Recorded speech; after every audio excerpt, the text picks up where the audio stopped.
Agbod, c'est la solution qui a été développée par l'entreprise Axid, une entreprise néerlandaise qui a été créée il y a 6 ans. Et le robot que vous voyez ici, il est commercialisé depuis 3 ans. Donc aujourd'hui, il y a déjà autour de 80 machines qui tournent chez nos clients dans le monde entier. En France, c'est le début, on travaille avec des concessionnaires dans toute la France, 2 robots qui sont déjà vendus chez les clients, qui tournent dans l'Aube et dans l'Aisne, des solutions qui sont aussi en location.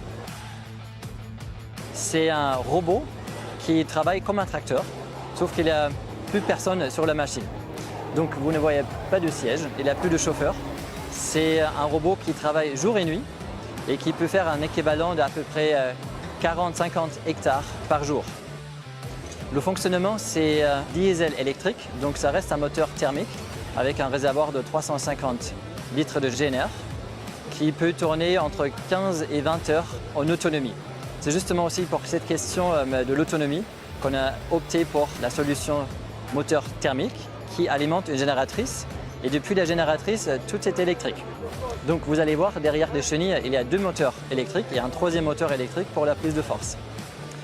Pour d'autres détails techniques, donc une capacité de relevage à l'arrière de 8 tonnes et de 3,5 tonnes à l'avant. Donc une capacité qui est largement suffisante pour la plus grande partie des outils que les agriculteurs peuvent utiliser avec un robot qui a un équivalent de 160 chevaux.